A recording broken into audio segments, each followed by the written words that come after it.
La monnaie. Chaque jour, nous la manipulons et l'échangeons comme tout autre objet de notre quotidien. Pourtant, ses origines et son évolution au Maroc sont fascinantes. De l'Antiquité à nos temps modernes, elle a reflété les ambitions de puissants empereurs et dynasties, portées à leur apogée, puis précipitées dans le déclin.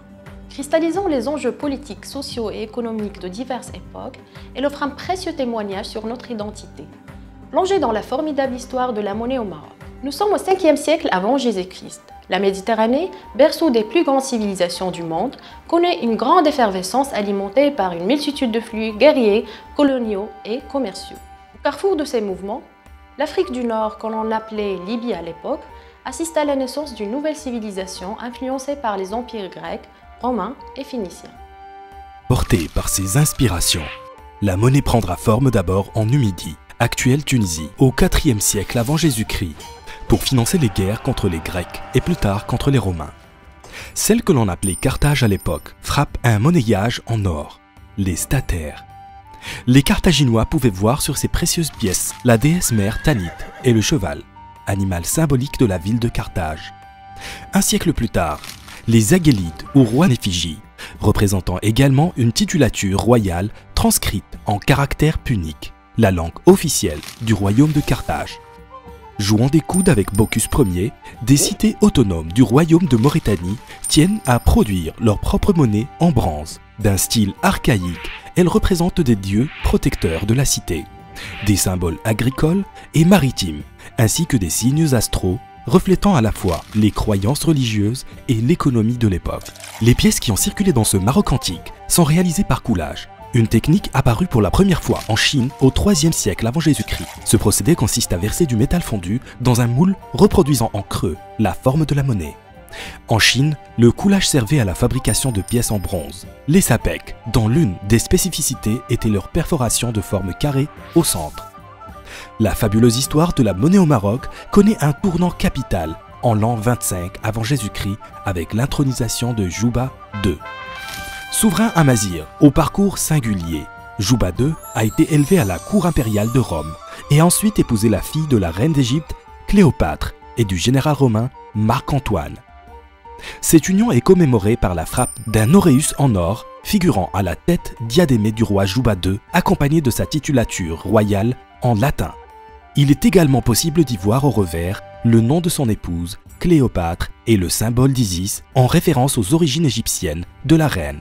Cette pièce d'exception, dont il n'existe qu'un seul et unique exemplaire dans le monde, est exposée au musée de Bank el-Maghrib. En souverain érudit et lettré, Jouba II favorise avec sa femme Cléopâtre Sélénée la prospérité politique, culturelle, artistique et architecturale des cités de Maurétanie. L'influence du couple royal est telle que le pays s'érige au carrefour des flux commerciaux et d'exportation dans la Méditerranée. Dans ce sillage, une nouvelle ère monétaire s'ouvre, marquée notamment par l'introduction du système trimétallique. Inspiré du modèle romain, il consiste à combiner l'or, l'argent et le bronze pour la fabrication des pièces. Dans ce même élan, la technique du coulage cède la place à la frappe au marteau. Dans ce procédé, l'alliage de base de la pièce est préparé et mis à la forme des flancs monétaires aux dimensions et poids souhaités. Ensuite, le flanc vierge est posé entre deux coins monétaires de forme généralement cylindrique et souvent réalisés en bronze. Le premier coin est mobile, tandis que le deuxième, fixé, est frappé au marteau. C'est également sous cette ère de modernisation qu'une organisation prend forme au sein des ateliers monétaires. Deux corps s'y activent. Le premier, administratif, intègre un surveillant, un trésorier et un scribe, tandis que le deuxième corps regroupe des chargés de fabrication comme les fondeurs, les cisailleurs, les marteleurs et les graveurs. Cet âge de prospérité pour l'activité monétaire en Maurétanie se poursuivra sous le règne de l'empereur Ptolémée, fils et successeur de Jouba II et dernier monarque marocain de l'époque antique. Mais après un bref règne, Ptolémée est assassiné par l'empereur romain Caligula en 40 après Jésus-Christ. Le Maroc devient alors une province romaine et l'activité monétaire des ateliers marocains prend fin. La Maurétanie n'est plus alimentée à l'époque que par des monnaies romaines provenant des ateliers de l'Occident romain. La province romaine d'Afrique fut honorée à travers le numéraire romain sous le règne de l'empereur Septime Sévère, d'origine libyenne, comme en témoigne ce denier d'argent frappé par l'empereur représentant la déesse Africa. Vers le 5e siècle, les Romains se retirent de Maurétanie, cédant la place aux Vandales, un peuple germanique qui envahit progressivement la péninsule ibérique et l'Afrique du Nord. Celui-ci marque furtivement l'histoire numismatique du Maroc antique en émettant un monnayage en argent de faible qualité à Carthage. Les Vandales sont à leur tour chassés par les Byzantins, qui s'emparent de certaines villes côtières comme Tanger et Ceuta, où ils frappent exclusivement un monnayage en bronze. L'avènement de l'islam marquera le renouveau de la monnaie au Maroc. Au 8e siècle, Moulay Idriss Ier, descendant de Ali ibn Abi Talib, cousin et gendre du prophète, établit le premier État musulman au Maroc. Désormais, les pièces qui sont frappées bannissent les portraits. En effet, les fuqaha interdisent ce type de représentation, les considérant comme une imitation de la création divine. Le portrait est ainsi remplacé sur les pièces par des versets coraniques et des formules pieuses. Idriss II, qui accède au pouvoir en 804, cultive l'héritage de son prédécesseur. Il œuvre à favoriser l'expansion des ateliers de frappe. Les dirhams idrissides présentent des similitudes avec ceux abbassides, sauf toutefois l'ajout du nom de Ali en bas des légendes appuyant l'ascendance chérifienne de cette dynastie. La production monétaire reste en outre cantonnée à l'argent et au bronze, qui servaient respectivement à l'émission de dirhams de Fels. La frappe de l'or restait en revanche à l'époque une prérogative du califat d'Orient. Ce n'est qu'avec l'accession au pouvoir des Almoravides vers le XIe siècle que la monnaie marocaine sous l'ère islamique se pare d'or. En ambitieux conquérants, les Almoravides parviennent à fonder un vaste empire qui s'étend du fleuve Sénégal à la presqu'île ibérique. Ils s'emparent ainsi des routes caravanières reliant la région subsaharienne à l'Afrique du Nord et à l'Andalousie et s'assurent un accès de choix au métal jaune provenant notamment des pays du Soudan. L'or sert à l'émission d'un dinar de bonne qualité et bon aloi. Jouissant d'une bonne réputation dans l'ensemble du bassin méditerranéen, il s'agissait pour ainsi dire du dollar de l'époque.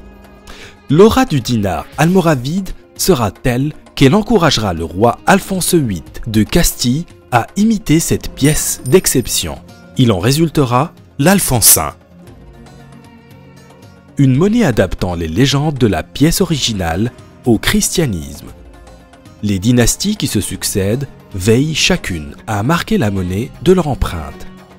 Les Almohades, pendant le règne de Abd el-Moumen ibn Ali au milieu du XIIe siècle, introduisent pour la première fois le symbole du carré dans le monnayage marocain.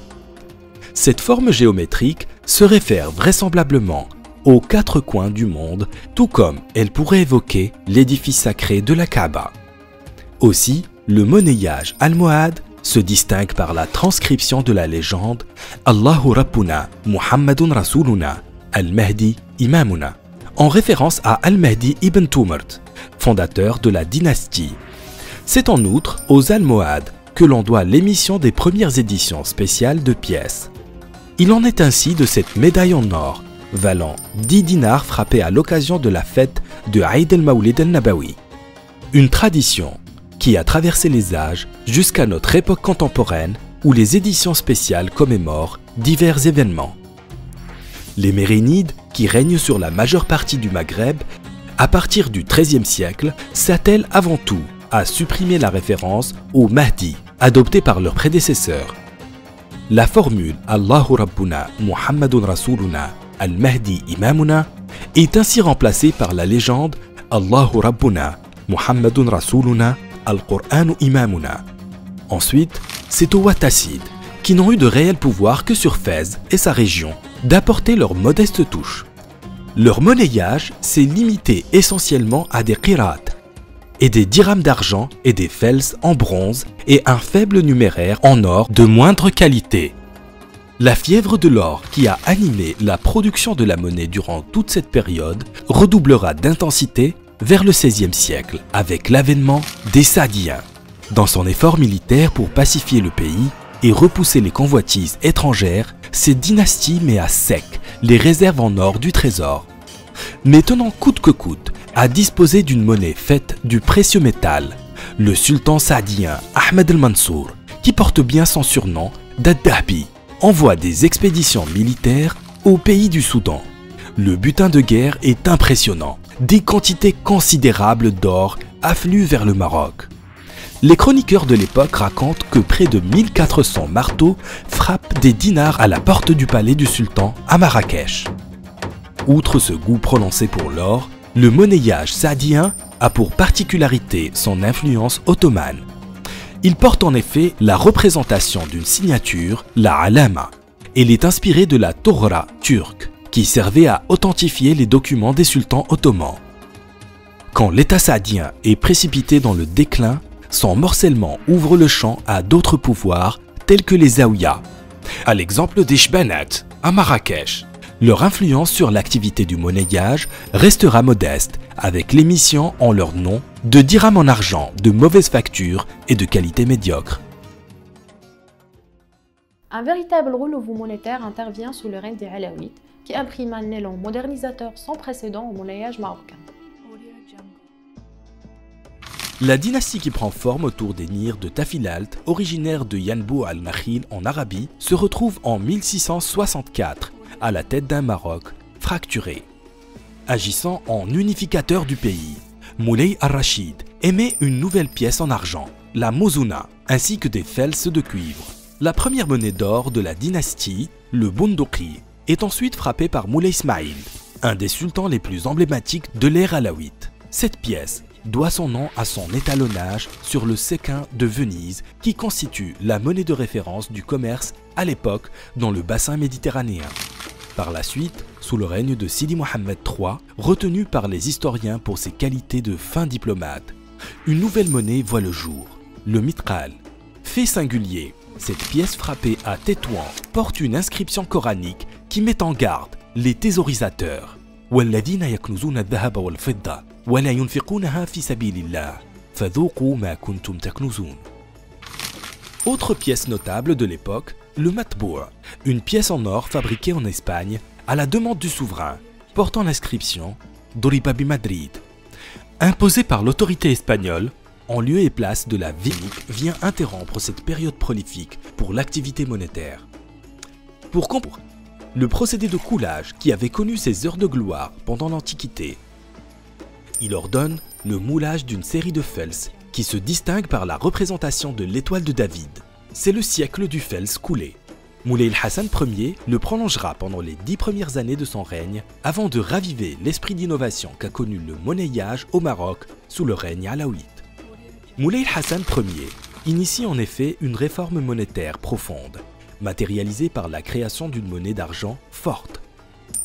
Il décide de frapper à l'institution monétaire française la monnaie de Paris, le rial hassani d'argent et ses subdivisions. Les fels coulés sont quant à eux retirés de la circulation et remplacés par la mouzouna de cuivre. Elle est frappée localement à la maquina de Fès, une manufacture d'armes créée par Moulay Hassan Ier en 1888 pour ne plus avoir à supporter le coût de fabrication de la monnaie à l'étranger. Véritable laboratoire d'idées, la maquina permet l'introduction d'un procédé de fabrication de la monnaie parmi les plus avancés de l'époque, la frappe au balancier. Cette technique inventée vers 1550 par l'orfèvre allemand Marx Schwab permet une haute précision de frappe et une cadence plus élevée. Une trentaine de pièces sont produites à la minute, 3 fois plus que ce que permettait la frappe au marteau. Sous le règne de Moulay Abdelaziz, entre 1894 et 1908, le Maroc s'en remet à nouveau à d'autres pays pour fabriquer sa monnaie. Le rial azizi d'argent, tout comme les mouzounas de bronze, sont frappés dans divers ateliers européens à Berlin, Birmingham et Londres. Lorsque Moulay Abdelhafid, entre 1908 et 1912, accède au pouvoir, son rial hafidi est frappé à Paris. Le dirham, tel que nous le connaissons aujourd'hui, commencera à prendre forme au début du XXe siècle. Tout commence par une expérience inédite. La Banque d'État du Maroc, créée en 1907 en vertu de l'acte d'Algésiras, entreprend en 1910 la première émission de billets de banque marocains d'une valeur de 20 rials. De nouvelles coupures de 4 rials marzani sont encore émises en 1917, 5 ans après la signature du protectorat avec la France. Mais l'expérience tourne court.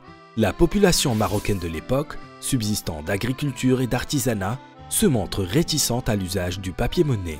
Ce n'est toutefois que partie remise. Le progrès a déjà entamé son inéluctable marche. Au Maroc, le système économique, le mode de vie, l'habitat et la structure familiale Banque d'État du Maroc lance la frappe à Paris d'une nouvelle série de rials Youssoufi. Cependant, l'institution a changé ses plans. Le régime de parité forcée entre la monnaie hassani et le franc français est définitivement abandonné en 1919. Les premières pièces de monnaie en francs marocains ont ainsi été produites d'abord en argent, puis en aluminium et en cube chroniquel.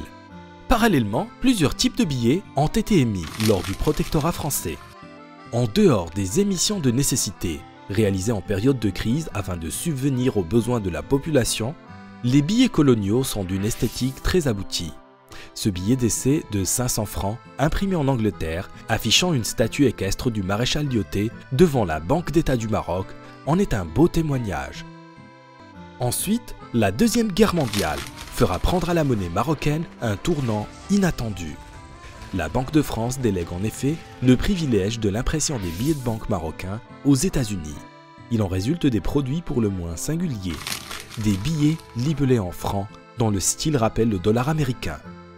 Une autre émission marquante de cette époque est le billet de 1000 francs, que les collectionneurs surnomment le tapis, en raison de ses imposantes dimensions, 228 sur 128 mm. Glisser ce billet dans un portefeuille sans le plier était mission impossible. Plus tard, lorsque le Maroc accède à son indépendance en 1956, une voie royale vers l'autonomie monétaire s'ouvre pour le pays. Feu Sa Majesté le roi Mohamed V amorcera la machine en traçant à son retour d'exil de Madagascar les grandes lignes du système politique et économique souhaité par son peuple. Un daïr émis la même année autorise la fabrication et la mise en circulation d'une pièce d'argent de 500 francs qui marque la réapparition de l'effigie du monarque. Cette pièce est la dernière libellée en francs avant la démonétisation en 1959 et l'instauration du dirham comme monnaie officielle du Maroc indépendant. Cette même année, en 1959, s'est fondé l'Institut national d'émission, la Banque du Maroc. En 1960, année emblématique de l'histoire de la monnaie au Maroc, le premier dirham est mis en circulation affichant l'effigie du père de la nation marocaine moderne, feu Mohamed V.